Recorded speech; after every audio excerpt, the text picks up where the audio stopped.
Kita nyo, naumpok na sila. So baka may matapakan tayong ahas dito mga kababayan, kaya ingat-ingat lang tayo.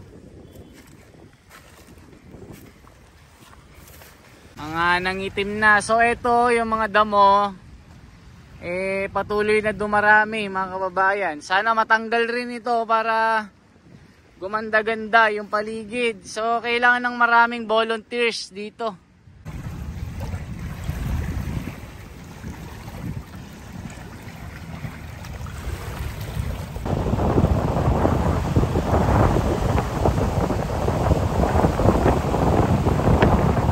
Makikita naman natin ngayon mga kababayan na napakaraming mga kababayan natin na namamasyal.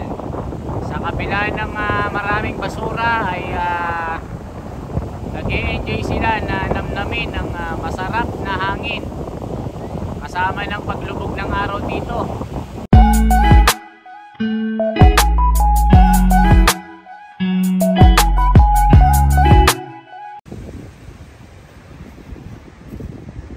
So yung mga kahoy dito mga kababayan, hanggang ngayon hindi po natatanggal. So kailangan pumalis ito para maging malinaw at maganda yung paligid.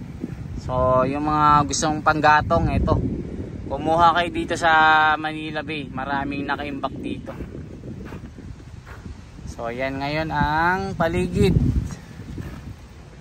So maraming nakaimbak na kahoy. Sana makuha na ito ng waste management ng Manila, yung mga naghahakot dito mga kababayan, para tuluyan ng mawala ang mga ito.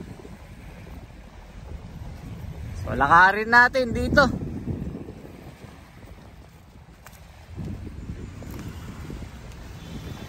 Dahil tuloy-tuloy po yung mga pag-ulan-ulan mga kababayan, makikita nyo ang dami ng mga damo na naimbak. At makikita nyo rin sa gitna ay patuloy na pupunta dito yung mga water lilies. Akala mo bata-batalyon na sumusugod dito sa Dalampasigan. Yung makikita nyo mga damo-damo na yan, mga water lilies yan, galing yan sa gitna. So may mga naglilinis din sa gitna, ayun oh. Alam ko sa DNR yan. Meron silang ginagamit na malaking floating boat dyan sa gitna. Ayan o. Kung makikita nyo, merong malaking nakalutang dyan. Ayan. Sa DNR yan mga kababayan, yung naglilinis sa gitna. So dito, ayan, makikita nyo, halos dumikit na yung mga tahong dito. Yan o, yung mga tahong, mga nangitim na. So ito yung mga damo, patuloy na dumarami mga kababayan. Sana matanggal rin ito para gumanda-ganda yung paligid. So kailangan ng maraming volunteers dito. Sana wish natin na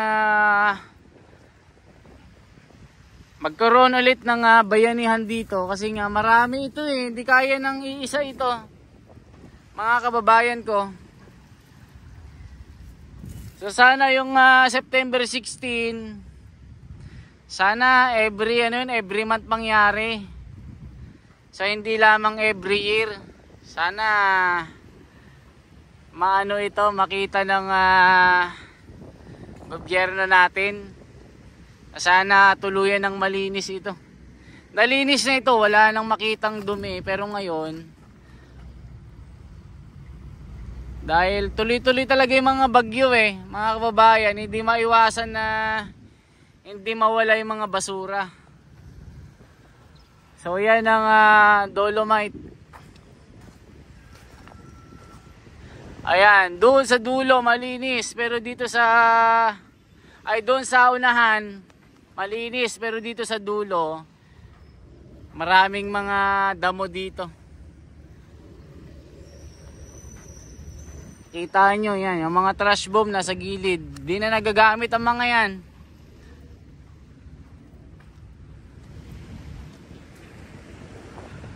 Kita nyo rin dito mga kababayan, no?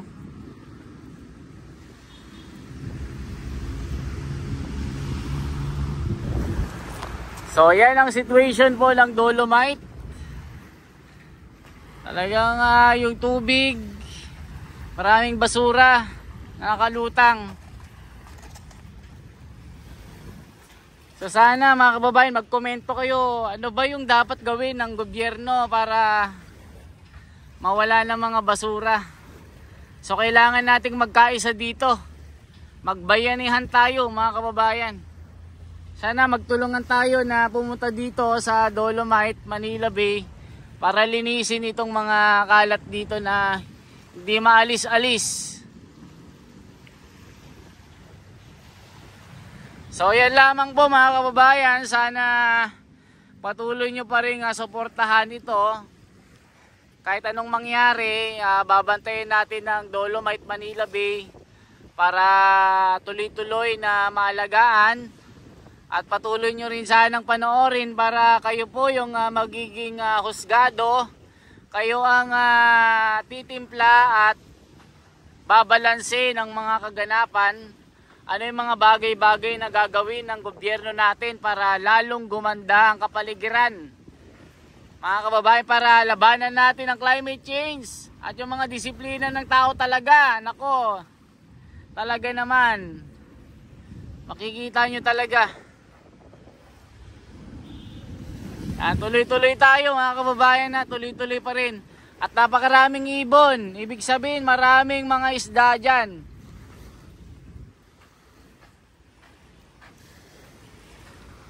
Ayan, kung lalakarin natin talaga, ito yung pinaka-highlight, itong mga damo. Napakarami. Pwede ka nang magpastol ng alaga mong mga kalabaw. Kahit 10 pirasong kalabaw mabubuhay dito sa dami ng mga damo. Parang Carabao grass ito na pinaghalo-halo.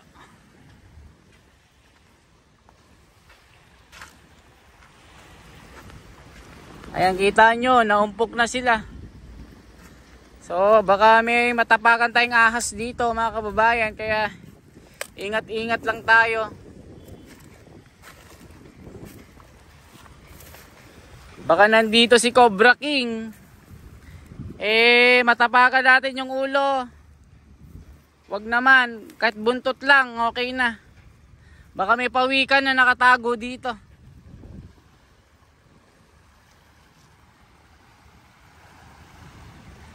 Ayan. Kita nyo mga kababayan. So solid. Solid yung nandito.